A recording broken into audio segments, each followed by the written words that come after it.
It's Sunday. Back with another one of them pack cracking vids. Hey, it's Adam here on Smith Stack. We are doing another pack a day habit video coming at you live on your Sunday. We got some crazy lighting going on here today. It's funny, I don't change my setup really. All the lights are the same as they ever were, but it seems to change anyway. Such is life.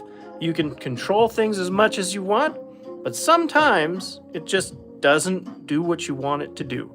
And that's when you just gotta say, hey life, I know you're gonna do what you want. I'm gonna do what I want over here. And you just go for it. You just keep going. You just keep doing it. Hey Poopy, you're back. Nice to see you. Yeah, we probably could do a collab. I think I don't know, did you want to join my stream or I join yours or something on like a YouTube stream? Because that's possible. Yeah, I'd be up for that. Anywho, so today I am going to be talking about a deck idea that I've been cooking up in my old brain, and we're going to do some pack cracking as well.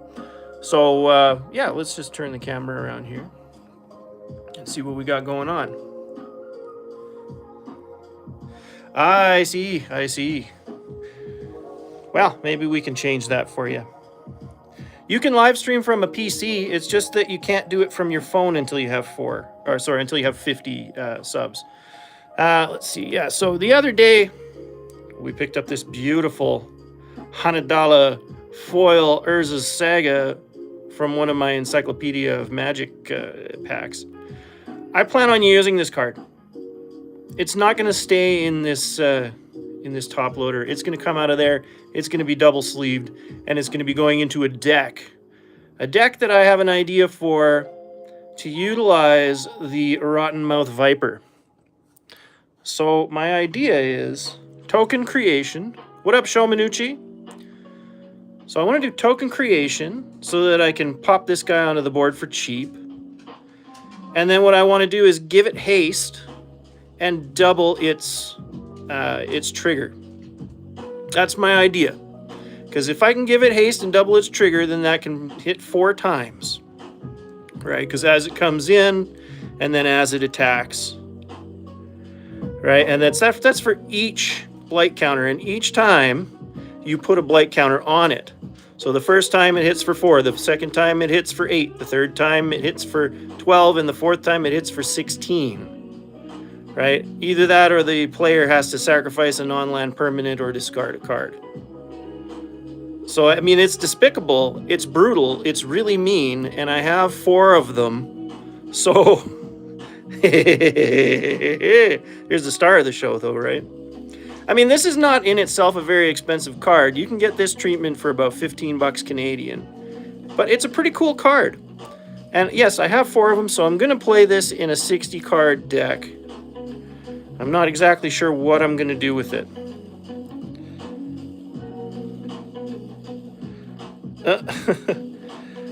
G. Timk, this is a non-swearing channel. I see you, I hear you, and I actually kind of agree with you. But I can't put that message through. But thank you for hanging out. Like and subscribe. We do this every day, pack cracking and talking about decks and stuff. So, I mean, that's kind of the idea, right? Like, I got this crazy Urza Saga. There's another one in this box here. So I figured 2 Urza Sagas is enough because it also came with that Land of 1,000 lands. So, and these Phyrexian altars as well.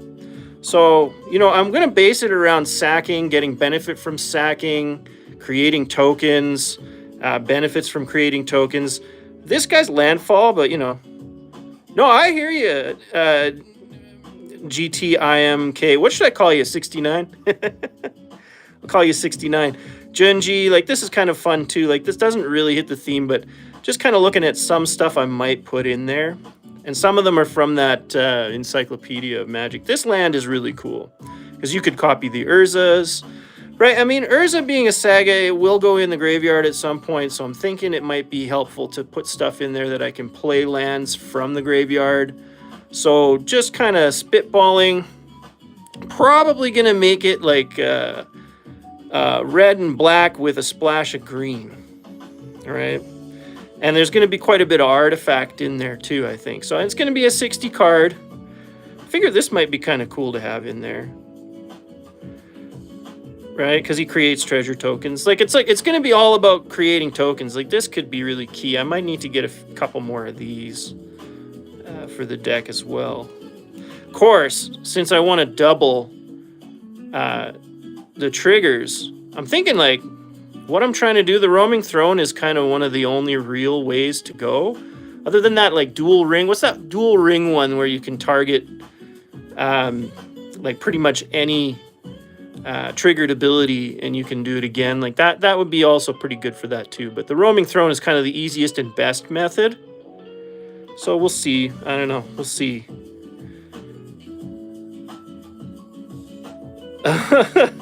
Dread Maroon, you're a funny guy. You're a funny guy.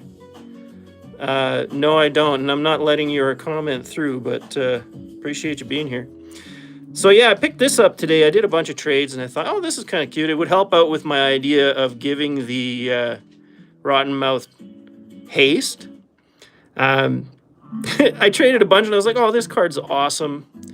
I wanted this card from the get-go, so I picked it up. It was expensive, but I traded for it, so, you know, all's well that ends well. So I'm probably going to put that in there. If I can get my hands on a couple more of those, I'll put them in as well. This Ob Nicholas creates tokens. So, I mean, the Rotten Mouth Viper gets cheaper with every sack that you do, as long as it's a non-land permanent. And then I was thinking these Flamekin villages would be the easiest and cheapest method to give haste. I hear you, Dread Maroon. I hear you. This is I like to keep this channel a little bit G-rated, but I appreciate you. Yeah, so I picked up some of those Flamekin villages. They were cheap, and they do what I want. They give haste, like, because it costs 2, right? You include this land, so tap another red in this one, and then you can give a creature haste until end of turn. So give that Viper haste on the turn it comes in. Of course, then you can proc on the drop as well as the attack on the same turn. And then if you can have the roaming throne out while you do that, then you double that up, right? I'm thinking 9 Lives Familiar is good for sacking. It just keeps coming back.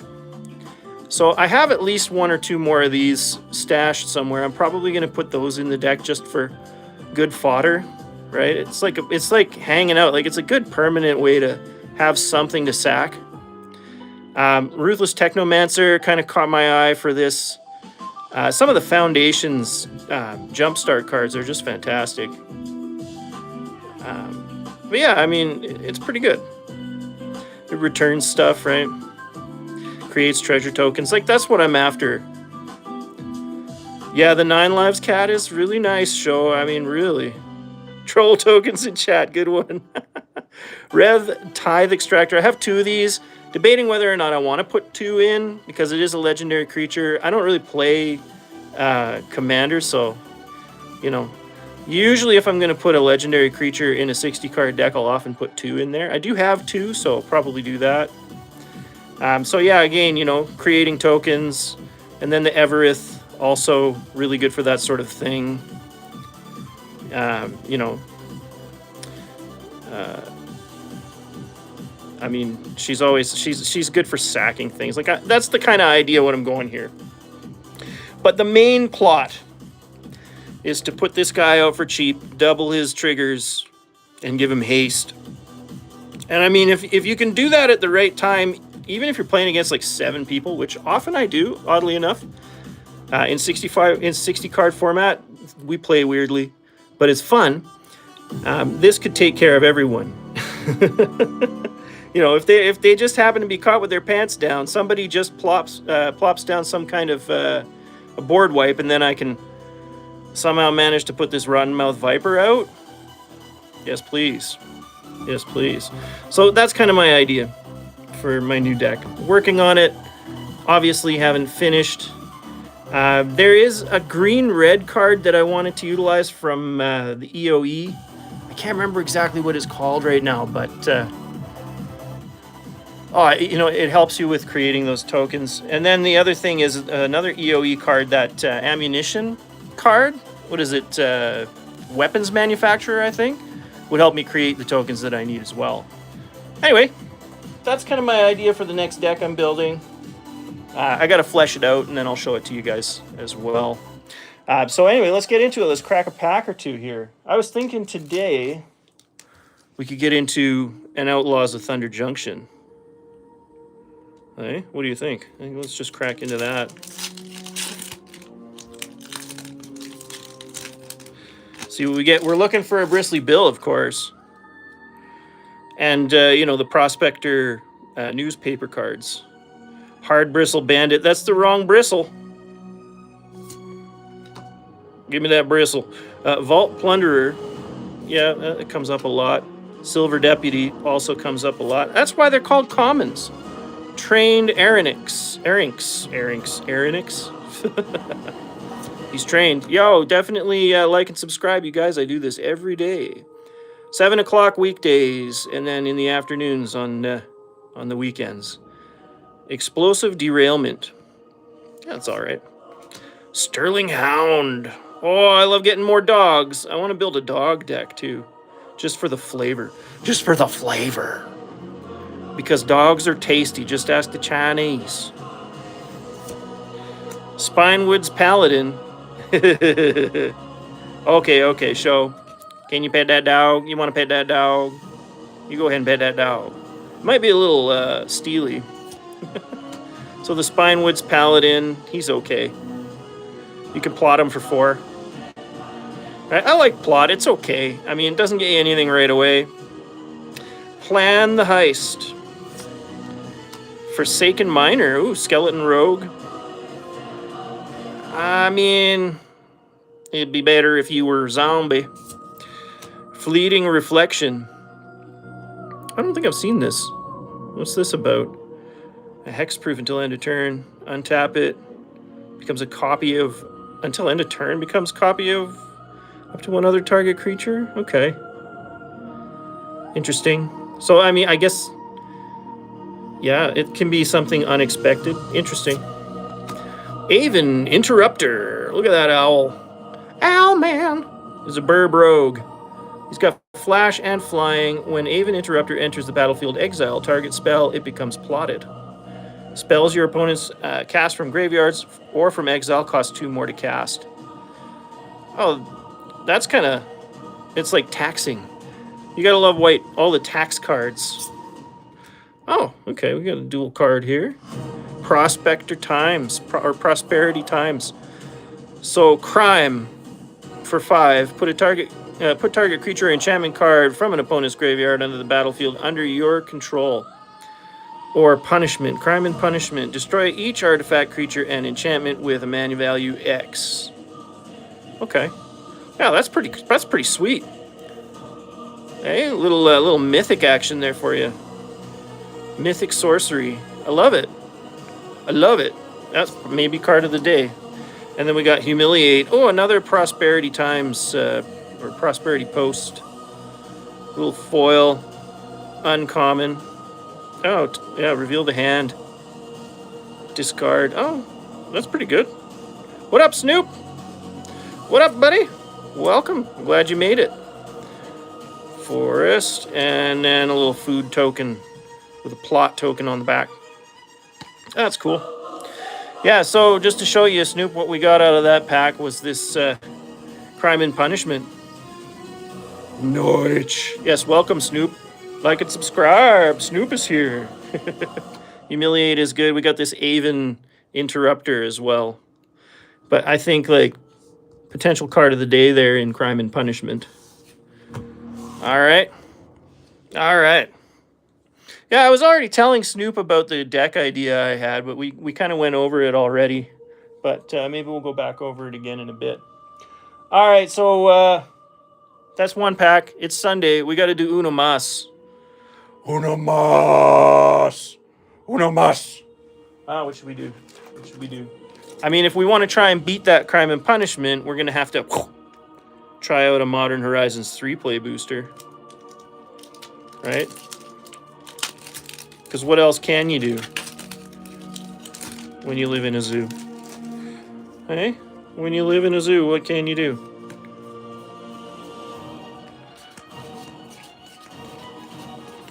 Well, we got something interesting there. Little spirit token. Tranquil landscape. Fetch land. Another dog. Oh, but it's an aura. Dog Umbra. Oh yeah, this one. Yeah, okay.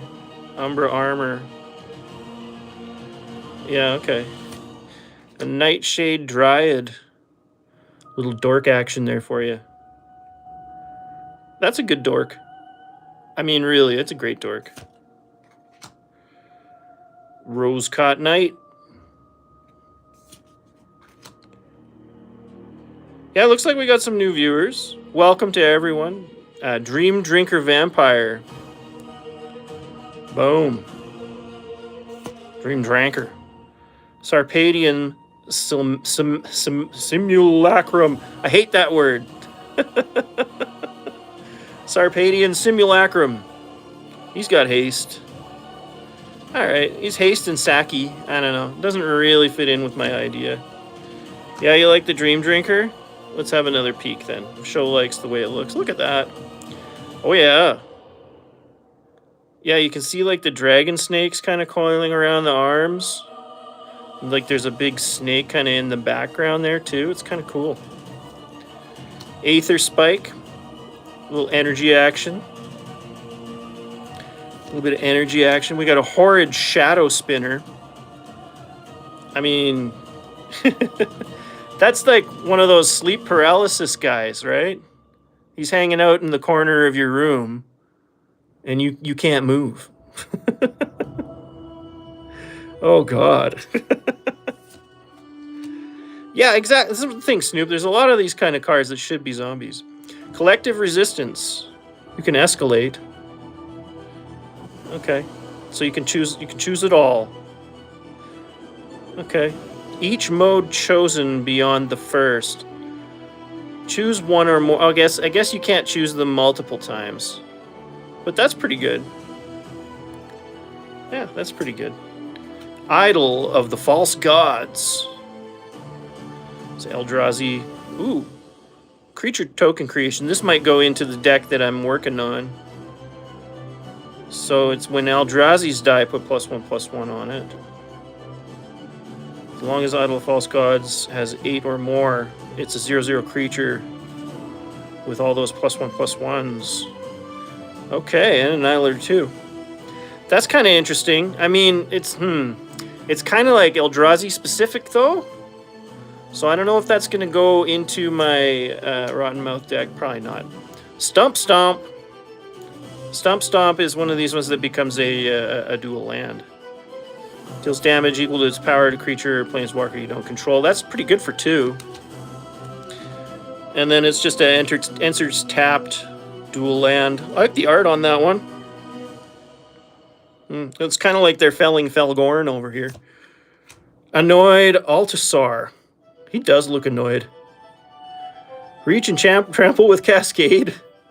So for 7, I mean, you're doing a lot there for 7, really. If you ask me. That's kind of cool. Reach and trample with Cascade. Yeah, I mean, I feel like that's what he sounds. He's annoyed. Flage, Titan of Fire's Fury. We got another mythic for the day. Elder Giant. Boros. For 3, you get a 6/6. And you got to sacrifice it unless it escapes. Okay, and whenever Flage enters the battlefield or attacks, it deals 3 damage to any target and you gain 3 life. So escape, you got to pay 4, exile 5 other cards from your graveyard. So you got to pay 7 to keep this. That's a pretty cool card, though. I mean, you do have to pay 7 to keep the 6/6. I mean, it does deal 3 damage on entry as well. Yeah, dude. No, it's not. I mean, we don't have a bus anymore, as far as I know. The Greyhound's been closed down for ages now. Yeah, Flage, Titan of Fire's Fury might be card of the day. And then we got a little foil Mandibular Kite, which, I mean, it's okay. Little mandibular kite. Dude, sweet. What does mine say? Huh? Dude, what does mine say? Sweet. Oh, man. Okay, you guys. So that's the Uno Mas. Here's our contenders. We've got Flage, Titan of Fire's Fury, and we've got Crime and Punishment. I mean, this one I think is worth more moolah, but I feel like Crime and Punishment kind of takes the cake.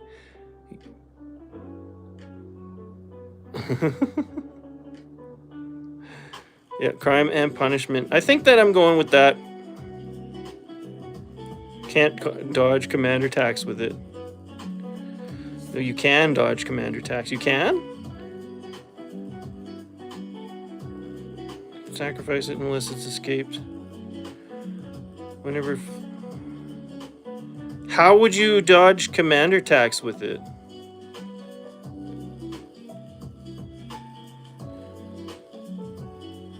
Exactly. I mean, when it enters the battlefield, sacrifice it unless it escaped. Tell me how that actually, like, how does that actually avoid commander attacks? I don't think it does.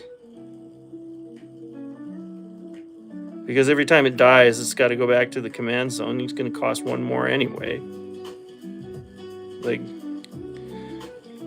please explain. I'm not a commander player. I play 60 card format, so like I don't get it. How does that escape commander tax? So you could put it in the graveyard.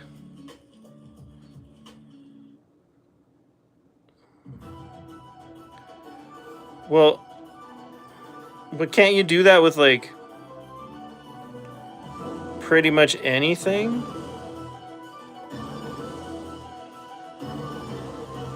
Like when a commander card goes to the graveyard, doesn't it just stay there unless you put it back in the command zone anyway? So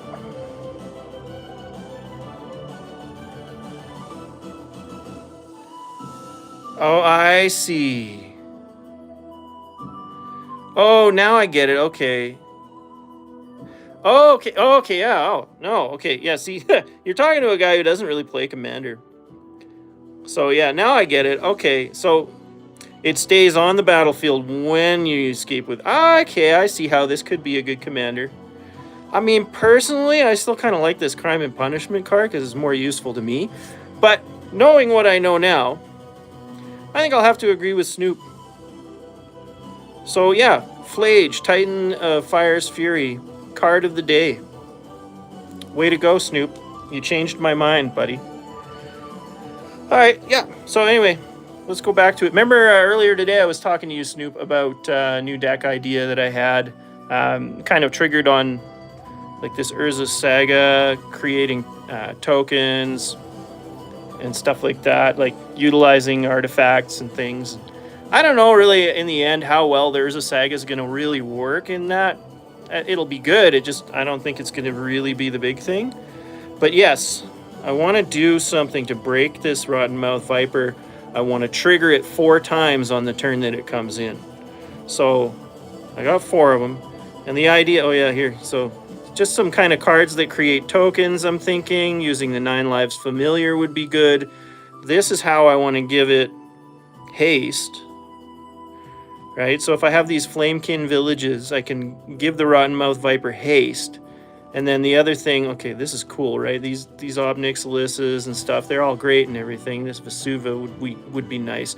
But the deal, like creating tokens, but like the real deal would be the Roaming Throne, giving its abilities, triggering its abilities twice. Because like that's going to be brutal, right? So I need to get more Roaming Thrones. I was looking around. They're still quite pricey, like $40 to $70 Canadian each one. I picked this little guy up too because it helps me give haste. I was thinking I'll put this in there. This is a pricey card, but I mean, it's beautiful. And I want to do it. I want to use it. I want to use it in this deck. So, you know, I'm going to build it out. This Obnixilis actually works. And then, yeah, Flamekin Village. This guy's kind of neat too. You know. Creating treasure tokens. Right? So, you know, token creation so that you can get this guy out for cheap and then give it haste on the same turn. If you, and hopefully you've got your roaming throne out there. Right? If you've got your roaming throne out there, it all triggers twice. And you can use them, you can trigger it 4 times in one turn. Where did that throne go? Did you guys see that throne just disappear? Did it? There it is. Maybe. I need more ideas. Because, I mean, there's a... Snoop, do you remember, what's that card in EOE that is red and green? 1 red, 1 green, and I think it brings stuff back from your graveyard, if I'm not mistaken. I think it would work pretty well. And then the ammunition creating one from EOE. The weapons, was it the weapons factory? I think would be good. Because those, like the ammunitions, when you sacrifice them and they do 2 damage, right? And so like if you're doing that, and then on like oh man, just think about it. You got the roaming throne out there. You bring this guy in, you sacrifice a bunch of those ammunition tokens for it. Then those all double up, and you can just do face damage in the first place. And then, man, like how threatening is that? How crazy would that be, right? So I got to find more ways to break this, and then I'm just going to totally go in and smack the hell out of my friends on a Friday night. I don't want them to see what's coming. And then if I ever bring that deck out again, they're gonna be like, no. They'll gang up on me. So I gotta make it fast. What game do we play? I think I've told you before. We play 60 card format with no bans. None. No bans. So it's like anything goes, and a lot of crazy stuff happens on our battlefields. And you saw the picture in the Discord. Like the guys I play with, they don't use mats. They don't, you know what I mean? They don't use anything. Like they have single sleeved old cards. Some of them worth like over $300. Some of these cards, like, and yeah, I don't know. I come in with my accessories, and they all make fun of me, and I'm like, okay, well, whatever. I like my accessories. I like having a nice mat to play my nice cards on. I like to have double-sleeved cards. You know, I guess I'm just kind of silly like that. But hey, you do what you love, you do what you want, and you do it right. You know, do it the way you want. So, you know, I respect them for playing that way. It's fine. It is a little horrifying, but it's fine. It's fine. It's totally fine. Anyway, thanks again for joining, you guys. Once again, your card of the day was Flage, Titan of Fire's Fury. And this has been another episode of Smith Stack Pack a Day Habit here in the studio on YouTube. Like and subscribe. Check us out every day, 7 p.m. Monday to Friday, and then in the afternoons, whenever I want, on the weekends. All right, well, bye-bye. Let's sleeve this up before I go.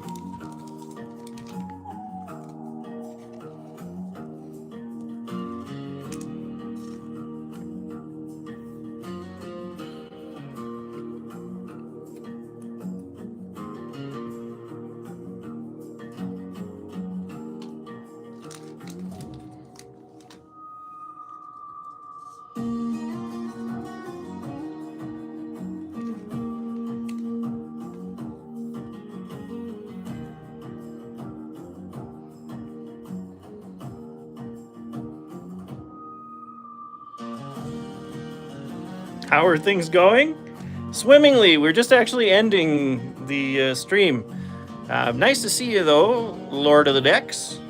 Hope your pug is doing well. Yeah, we were discussing new deck idea around Rottenmouth Viper.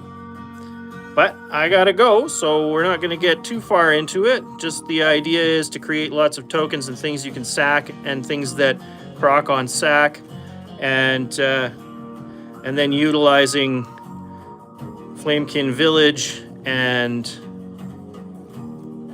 Enduring Courage to give the Rottenmouth Viper haste, and then using the Roaming Throne to double its triggers. That's basically it. Yeah, nice to have you here. Thanks for stopping by.